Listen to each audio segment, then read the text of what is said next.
How to integrate education, youth work, sports and other leisure activities to combat the social exclusion of young men and women. This is the ambitious question the Erasmus Plus project Courage tries to answer in this 3 years, 5 partners project. Partners from Portugal, Lithuania, Ireland, Denmark and Norway have explored and shared best practice and relevant case studies in order to prevent young men and women from being socially excluded.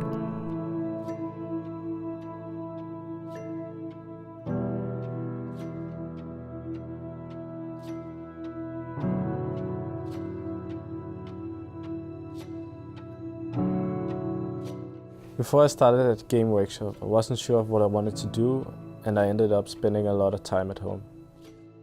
First, I heard about the Game Workshop through my educational counselor. It sounded very interesting, so I decided to go.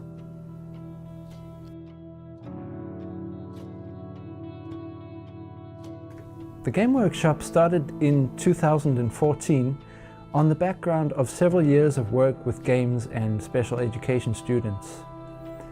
Our experience here was that working with games motivated students to further develop a broader range of competencies which would help them succeed at an education. We learn how to use different tools, especially the ones focused on game making. We also learn how to undergo a proper education afterwards. For me, this happens mostly when I work at my projects and when I work with teammates. Men hvis det er, så det er en farlig vej. Ja.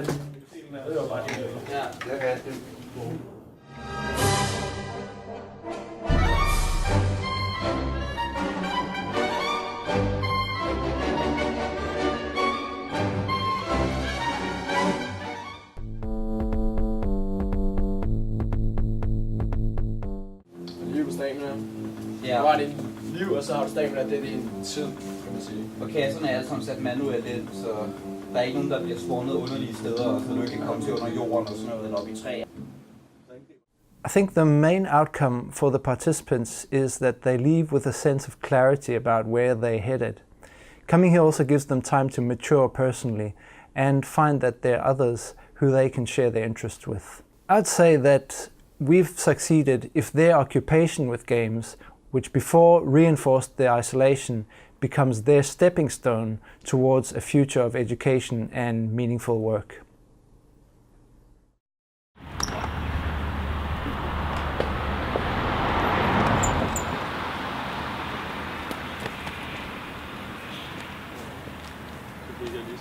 Først så Tony kigger ind i kameraet og smiler lidt. Så vinker jeg til ham, smil mere, så smiler han mere, og så var han og smile, så får jeg ligesom et lille dræberblik, han ikke selv opdagede, han gav. Vi skynder os op, og vi siger tak. Ja. Så er jeg fri nu. Den har fri nu.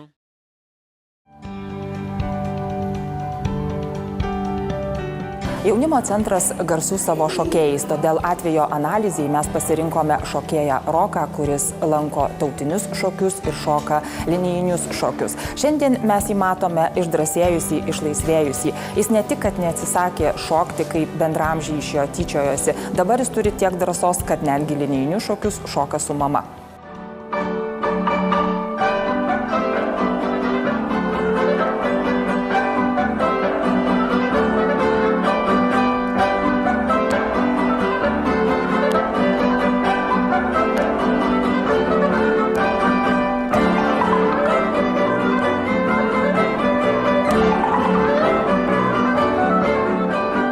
Rokas yra labai atsakingas, iš tikrųjų labai patikimas ir visada pasiruošęs padėti, aktyvus ir draugiškas, su visais labai gerai sutarė, komunikabilus.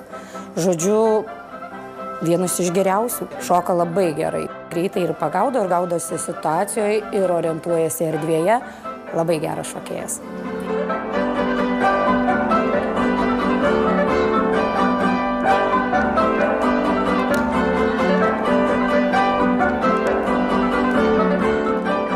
Dingo ta sceninė baimė, kadangi ir muzikos mokyklą lankau ir visada atėjęs ant scenos tikrai nieko jau nebijau, visiškai pripratęs prie aplinkos, visos tos minios, gal net ir drąsos tos atsirado nes labai ilgai šoku, tai tikrai ta sceninė baimė išnyko, drąsos atsirado, bendrauti su žmonėm pasidarė lengviau, nes interesai gali būti, kad sutampa. Dabar jau draugai tiesiog priprato prie to, kad aš šoku tautinius šokius. Yra taip, kad jie mano, kad tai senamadiška tiesiog, kad šokti reikia geriau pramoginius, nueiti kokius šokius pašokti, bet tiesiog prisirišau aš labai prie tos aplinkos, prie tų žmonių, prie visų pačių šokių ir man dabar nesinori palikti. Manyčiau, kad kiekvienas gali rinktis, ko jisai nori, vieni šokia, kiti groja, taip kad viskas nuo tavęs priklauso.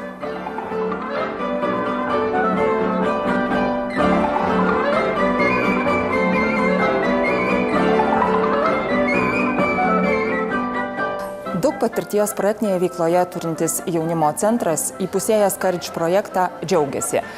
Courage projektas sudarė galimybės išeiti iš komforto zonos. Šiuo metu jaunimo centrą lanko ne tik 1200 mokinių, kurie galėjo likti gatvėje, bet čia ateina ir tie, kurie būtų galbūt niekada neužsukę.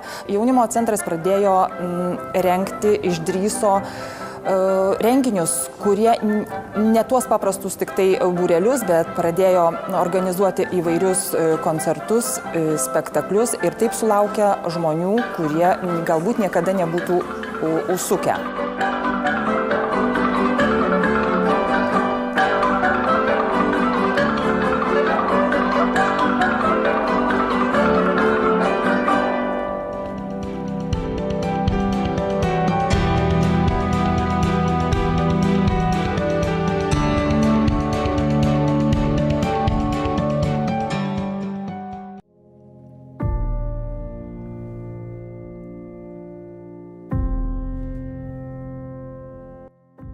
The HIGHS program started within the Drug Education Prevention Project.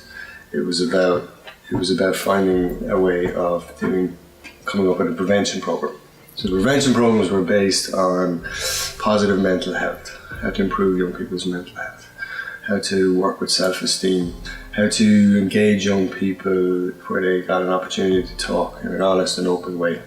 The Natural Highs thing was a comparison with the highs that you get from drugs maybe, or the highs you get from antisocial behaviour or that kind of thing. So I suppose it was about finding another way where sensation-seeking behaviour could be done in a positive way. You do the activities, you probably would like them, once you like them, then you take them up and you'd be doing that then and you'd be getting your natural highs instead of maybe you might get bored or depressed or something and then start actually taking drugs. But with this, it's you're active, you're keeping fit, you're mentally healthy as well, because it makes you feel better about yourself, it makes you happier, better than sitting inside on your phone. But the Natural Highs program then developed from that, about focusing on prevention and building protective factors, increasing self-esteem, working with problem solving, working in a challenging environment.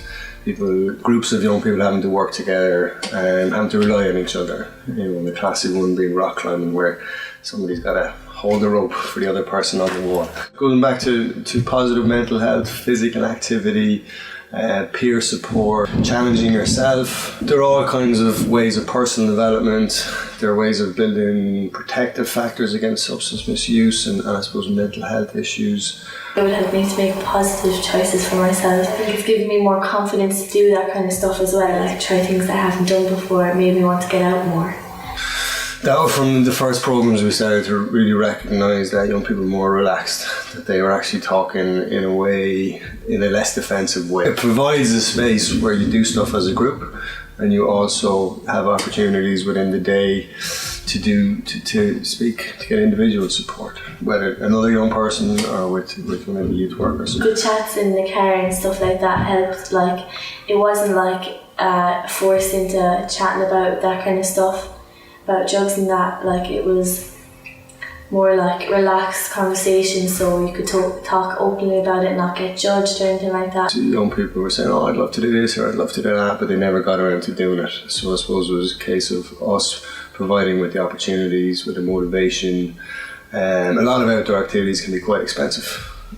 So I suppose it was getting funding. So we were getting funding through the Drugs Task Force. The feedback I got from the young person was how they just being asked to go on these trips or being asked to be involved in these activities just made them feel valued.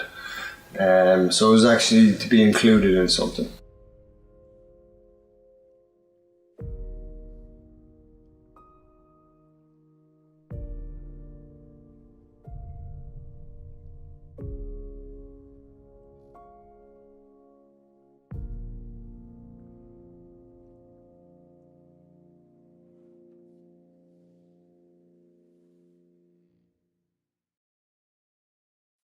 Nós temos aqui, esta matéria é as frações. Nós temos aqui, o número de cima é o numerador.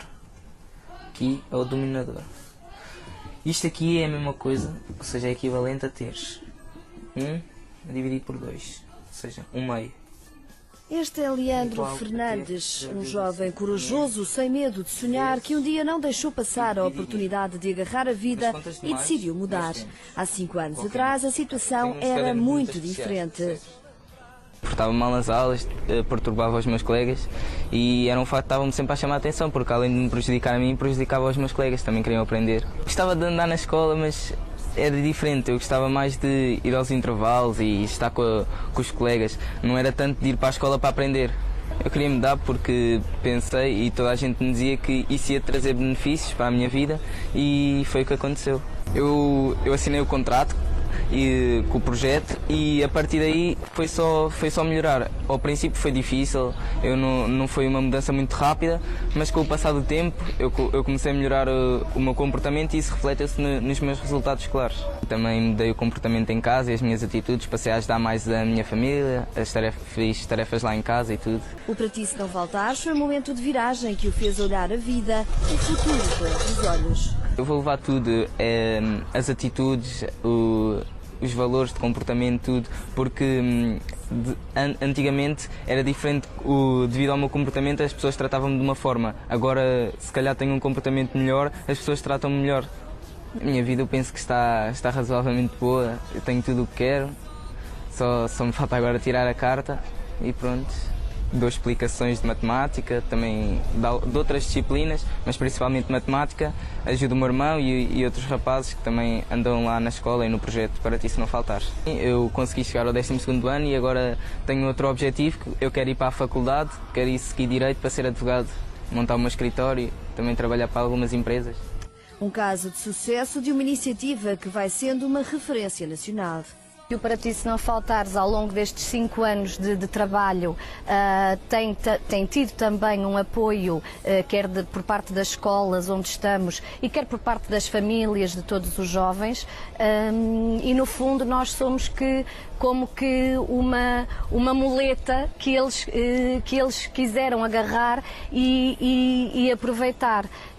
E quando assim acontece, quando o jovem, em primeiro lugar, agarra o projeto e quer connosco trabalhar os seus objetivos para se superarem a si próprios, sim, eles acabam por mudar as suas vidas. Eles tornam-se realmente jovens mais felizes, mais autoconfiantes, mais integrados, digamos assim,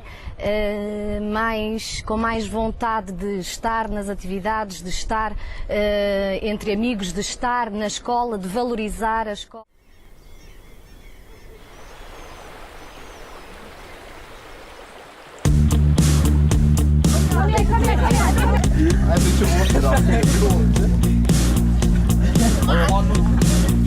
Haugaland videregående skole jobber hardt for at ungdom ikke skal falle utenfor det sosiale fellesskapet. Som et ledd i dette arbeidet er skolen med i organisasjonen MOT. Fint! Dette er kjempebra! Hun hjelper deg, hun strekker seg for at hun skal få den over. Ja, da må du hjelpe henne å få den videre. Ja, to igjen, og kanskje litt respekt. I arbeidet med Erasmus Plus-prosjektet Courage har Haugaland VGS sett nærmere på hvordan MOT-programmet er med å hindre at ungdom havner utenfor. Gjennom MOT har skolen fått systematisert arbeidet sitt med å hindre at ungdom faller utenfor. MOT bidrar til å utvikle robust ungdom som inkluderer alle. Nei, jeg begynte jo imot, for jeg følte at jeg var en person som tør å gi beskjed, og tør å stille opp for andre, både medelever og utenfor skolen.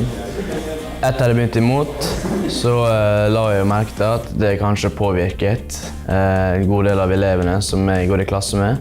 Mange tør liksom å gi beskjed om det er noe som er litt utenfor.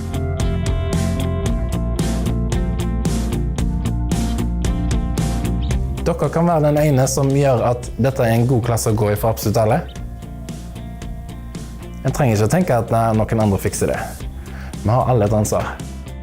Hvordan kan dere inkludere andre i klassen og andre på avdelingen og vise at dere bryr dere? Arbeidet på skolen skal bygge robust ungdom som kan hjelpe seg selv og andre. Jeg føler jeg har blitt litt mer åpen og tar litt mer ansvar og står for meg selv. Jeg tror ikke jeg hadde vært sånn hvis jeg ikke hadde begynt imot.